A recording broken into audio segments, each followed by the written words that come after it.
Hi everyone, welcome back to my channel Medlo.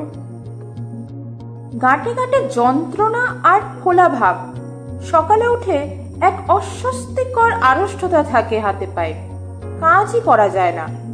Rheumatoid arthritis না তো, এ এক দুঃস্বপ্ন। এই রিউমাটয়েড আর্থ্রাইটিস কিন্তু ঘর শত্রু বিভীষণ।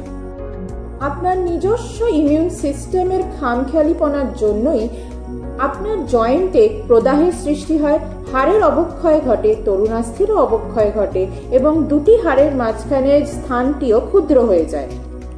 ফলে হাতের জয়েন্টগুলিতে প্রচণ্ড ব্যথা, ফোলাভাব এবং আড়ষ্টতা দেখা যায়, বিশেষ করে সকালবেলায়। 25 থেকে 55 বছর বয়সী মহিলাদের আঙুলের জয়েন্টগুলি সবচেয়ে বেশি আক্রান্ত হয়। একটি পেশেন্টের এক্সরে দেখলেই বুঝতে পারবেন। এক্সরে তীর চিহ্নগুলোকে খেয়াল করুন। সুস্থ মানুষের তুলনায় কিন্তু রিউমাটয়েড আর্থ্রাইটিসের পেশেন্টদের আঙুলের জয়েন্টগুলি ক্ষয় হয়ে যাচ্ছে। স্থায়ী প্রদাহ আর অস্থি তরুণাস্থির ক্ষয় অবক্ষয় চলতে চলতেই পেশেন্টদের বিভিন্ন ধরনের ডিফর্মিটি অর্থাৎ অস্বাভাবিকতা হয় এবং জয়েন্ট মুভমেন্টে রেস্ট্রিকশন চলে আসে।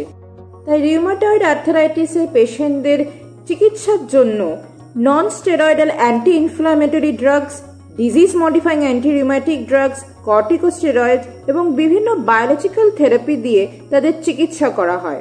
যত তাড়াতাড়ি সেটা ধরা পড়ে ততই ভালো। এছাড়াও বিভিন্ন ফিজিক্যাল থেরাপি, অকুপেশনাল থেরাপি এবং তাদের পেইন ম্যানেজমেন্টের জন্য বিভিন্ন রকমের ড্রাগ থেরাপি দেওয়া হয়ে থাকে। এ সমস্ত ওষুধে কাজ না হলেও চিকিৎসকরা আপনাকে নি রিপ্লেসমেন্ট, হিপ রিপ্লেসমেন্টের মতো সার্জারিও রেকমেন্ড করতে পারেন। তাহলে কি খাবেন না? খাবেন না আপনি রেড মিট অর্থাৎ মাটন এবং বিভিন্ন ট্রান্সফ্যাটযুক্ত রেডিমেড প্যাকেজ ফুড। রিউম্যাটিক আর্থ্রাইটিসের পেশেন্টদের ডায়েটে থাকা উচিত মাছ, বিভিন্ন লেবু জাতীয় খাবার এবং বিভিন্ন শাকসবজি, যা অ্যান্টি ইনফ্লামেশনে কাজ করে। আর্থ্রাইটিস জিনগত হতে পারে এবং যাদের সিগারেট স্মোকিং এর অভ্যাস আছে তারা সবচেয়ে আগে এর ঝুঁকিতে থাকেন।